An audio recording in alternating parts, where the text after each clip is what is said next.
Sejarah singkat Dinasti Abbasiyah.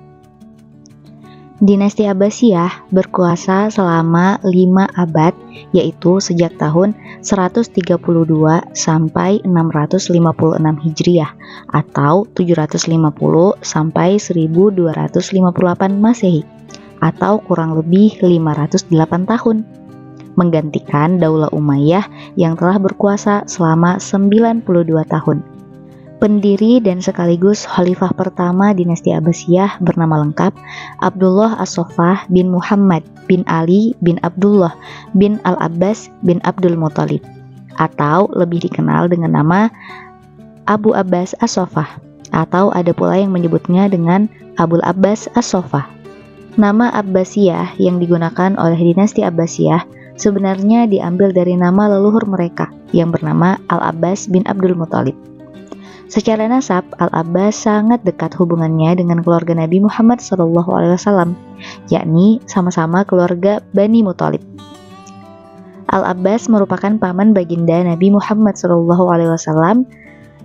Nah, atas dasar kedekatan secara nasab inilah, keturunan Al-Abbas merasa paling berhak menjadi pewaris pemerintah Islam dibandingkan dengan dinasti Umayyah. Ini pula yang menjadi salah satu motivasi Bani Abbasiyah dalam usaha merebut kekhalifahan dari Bani Umayyah. Pada awalnya, pusat pemerintahan Bani Abbasiyah terletak di kota Anbar. Di kota ini, Abu Abbas As-Saffah membangun istana yang bernama Hashimiyah.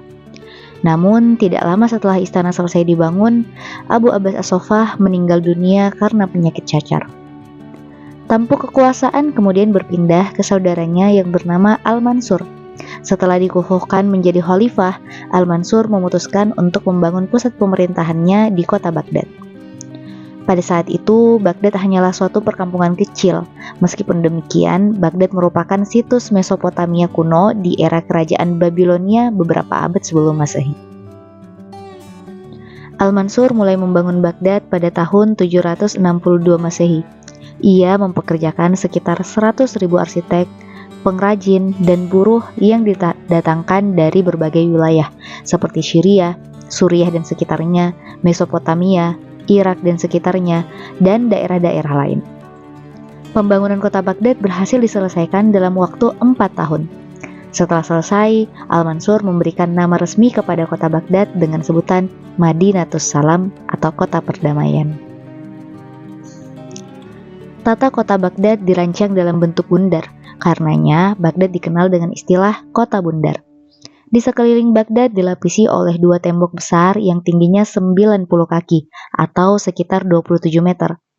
Di luar tembok dibangun parit yang berfungsi sebagai saluran air sekaligus benteng pertahanan. Tepat di tengah kota bundar itu dibangun istana emas atau lebih dikenal dengan istilah Qasruz Zahab. Di samping istana dibangun pula Masjid Jami Al-Mansur seluas 100 kali 100 meter dengan kubah menjulang ke atas setinggi 130 kaki atau 39 meter lebih. Kota Baghdad dijadikan sebagai kota pintu terbuka, artinya siapapun boleh memasuki dan tinggal di kota tersebut. Akibatnya, semua bangsa yang menganut berbagai agama dan keyakinan diizinkan untuk bermukim di dalamnya. Baghdad pun menjadi kota internasional yang sangat ramai dan di dalamnya berkumpul berbagai unsur masyarakat seperti Arab, Turki, Persia, Romawi, Kipti, dan sebagainya. Ya, itulah tadi sejarah singkat dari Bani Abbasiyah. Semoga kalian semua paham ya.